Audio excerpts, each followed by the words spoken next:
Jrue Holiday is a Portland Trailblazer.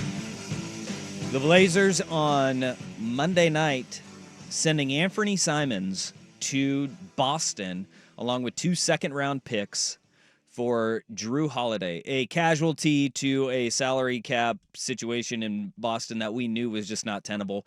They could not move forward with having, 2 players north of $50 million, Jrue Holiday north of $30 million. What is Porzingis' number? He also got traded, by the way.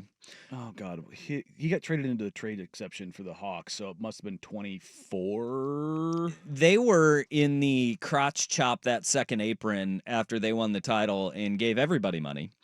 And so we knew that there was going to be movement in Boston. I think all of Portland was a little bit surprised that Anfernee Simons was part of a deal to send to Boston for Jrue Holiday, who at one time was a Portland Trailblazer for 3 days? Yeah, something. It was like September 27th to October 1st. There was enough time period where multiple teams got in on the bidding for Jrue, and I remember during that process, the Blazers targeted Jrue because they wanted Jrue. Mm-hmm. And they knew other teams 100% wanted Jrue, and because Jrue Holiday is very good. And he ended up being the key for Milwaukee and both Boston to win titles. Look, I think that before we get into kind of the nitty-gritty of what is going to transpire after this trade, mm-hmm. I think on the surface, I don't think that you can sit there and go one way either side won the deal, right? It was a fair trade. I think that one thing that I actually come out of this and I appreciate is that we've seen this in previous regimes. We've seen it during this regime at times where the Blazers have overvalued the guys that they have, and they hold on to them, and guys end up going for either pennies on the dollar or walk away for nothing, right? We've seen that before. I think that going and doing a fair value trade for a guy like Anfernee Simons, who is in the extension eligible and going to be wanting to get an extension, you got what you wanted in return, which is a guy in Jrue Holiday who fits the identity of what this Trailblazers team wants to be under Chauncey Billups. Mm-hmm. Defensive-oriented guard who's a facilitator, can knock down open shots, right? And on top of that, high IQ, high feel, and leadership. The leadership one, and here's the thing. I don't think for everybody who's like, oh, you love everything the Blazers do. I'm kind of splitting the fence on this move. Number one, I love Jrue Holiday, and his bona fides. If you want to read it, it's up on the Patreon. I wrote everything of the intel that I got on it following the trade. His bona fides are unquestionable. He's a 2-time champion for 2 different franchises. He's a 6-time All-Defensive Team member. He is a 2-time All-Star. He is an Olympic gold medalist. He is a 3-time Twyman-Stokes Teammate of the Year winner. This is a guy, whether it's on the court, defensively, while also being capable of being your number 2 or number 3 offensive option, mm-hmm. while also being a dude among dudes. Jrue Holiday is one of the few guys in the NBA who, if you don't like him, that says more about you than it does about Jrue. Yep. Not only as a person, but as a teammate, as a dude, he gets it. And one of the reasons that I like this move is that the Blazers weren't lacking leadership; they were lacking the leader. And I think that is lacking leadership. Do you understand what I'm saying? They weren't lacking guys who could be leaders. They were lacking the leader, and that is a lack of leadership. That's fair. I mean, if you don't have that guy that is your culture setter, mm-hmm. then you're kind of wandering. He's a tone setter. Yep, that's what he is. He is a walking, talking tone setter. He has lived it, breathed it. He is that guy. There is a less than probably 0% chance that he doesn't have the corner locker with the Trailblazers starting next season. And when you walk in that locker room, you know who everyone's looking to. And they're not looking to him to be the guy. They're looking for him to lead them. And I think that's the big thing. But also from a talent fit perspective, everybody knows how I feel about Ant. Jrue Holiday is a better holistic overall player. Mm-hmm. The question I have is, who's going to score? Yeah. Well, that has been a problem for the Blazers with Anfernee Simons, too. And that's right? And that's the thing. It's like a guy who is a dyed-in-the-wool floor stretcher, gravity guy, three-point shooter, off-the-bounce creator. They now don't have any of that. Don't think you're going to get him at 11 tonight in the NBA draft either. So that is a bigger picture thing that we will dive into. But I also look at it as Anfernee Simons extension eligible this offseason. He would be getting Jrue Holiday money. Yes. So Jrue, his deal is $33.6 million annual average value. I would expect that ends up somewhere between 30 and 32. So you are looking at a Jrue Holiday situation where you have 2 plus a player option in that third year, where you have 3 years left of it. A proven commodity, though older, and a veteran on a young team. Okay. Where Ant, you would be paying him, hoping that he would continue to still grow. Yeah. Grow, especially on the defensive side of the ball. And you would have been in for far more years on that with a lot of unknowns. And that doesn't mean that Ant won't get that money and isn't worth that money. That is the money that a player like him gets. Yeah, starter level money of guys who can average 20 a game and stretch the floor. That's the going rate. And this is why it's a fair deal, is because Boston also gets what they want in that, look, Anfernee Simons can walk at the end of the year because they can't afford that deal. And they need a scorer this year because Jason Tatum ain't playing. No, and there is discussions around Ant potentially being moved again. Could happen. That possibility is out there for sure. Boston, and we'll talk about this a little bit later. Brother, there is beyond Jrue and Porzingis. There's more smoke there. There has to be, because they just got a fraction under the second apron now, so at least they're within the parameters. $17 million away from the luxury tax. Yeah, they're $17 million away from the first apron, and they're $4 million clear of the second apron. Yeah, they're not done. No, and but they saved $250 million in luxury tax payments. Jeez, just by those two moves. Yeah.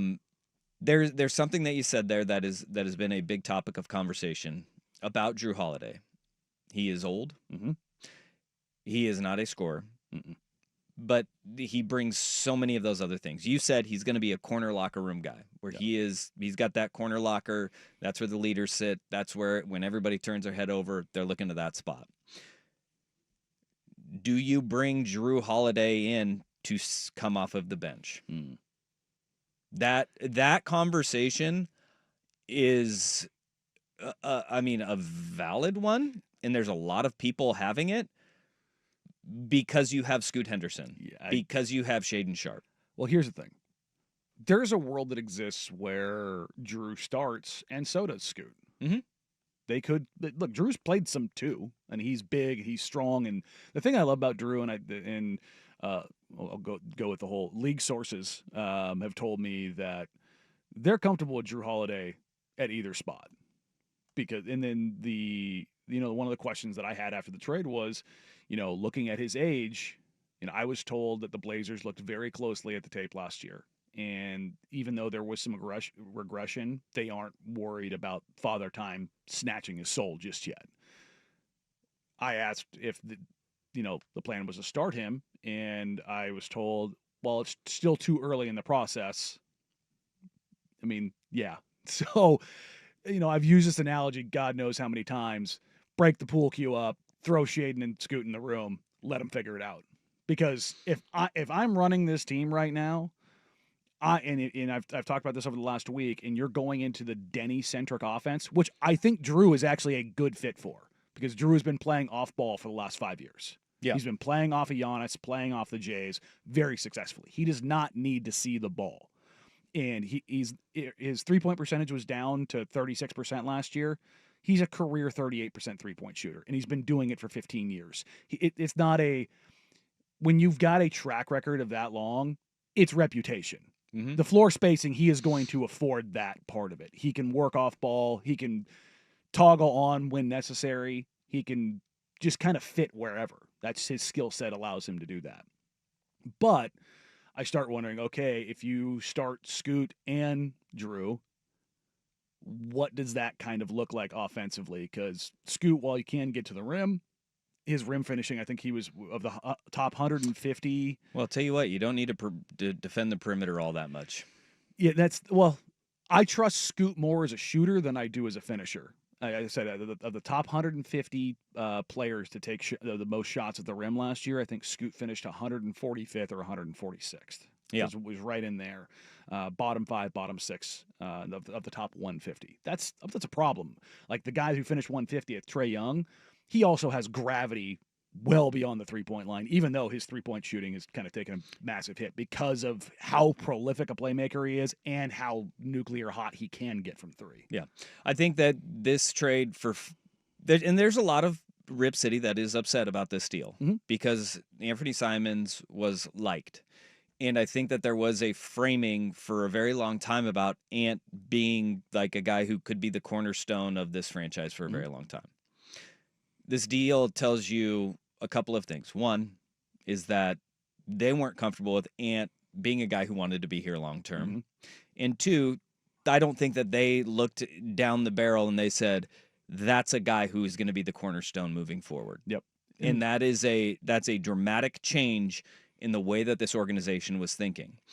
It had been framed for a very long time that he could be that guy. I think the organization is telling all of us no.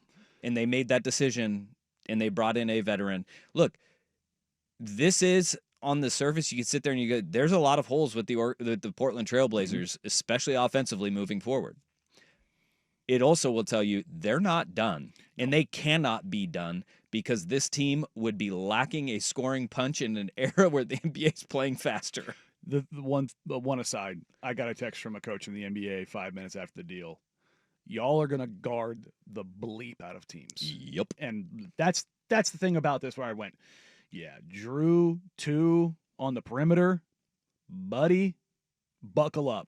And then you Klingon defending the rim, DeAndre Ayton defending the rim for this year, right? You are seeing the identity that Chauncey Billups wants. They're going to grind teams into paste. It did not feel like Anfernee Simons fit what Chauncey Billups wanted to do identity-wise. Now you're starting to see that take shape, and it's a gamble, man, because you lose that creator. What and they need to find it some. Again, I'm very interested to see what the Denny-centric offense looks like, but the whole like the whole is better than the sum kind of a deal that we saw from the Pacers. They still had an engine in Tyrese Halliburton, and Pascal Siakam is an All-NBA player. Yeah, those guys are pretty good. Yeah, and so it's like the threshold is higher, and we saw this with Houston this last year when you're like, who's gonna score? Yeah. With Orlando, it's like, yeah, Franz and Paulo are great, but who's going to be the guy that bends the defense? Like, and that's the thing is I look at where they are right now. They've got downhill guys, they've got a ton of high-level role guys, but who's going to be the guy that bends the defense? Last time, Jrue Holiday was a Blazer for like 3 days. Will he be a Blazer longer? The draft is tonight, and there is a report from a well-sourced Boston reporter that says Jrue Holiday is pissed to be a Portland Trailblazer. That's a quote from him.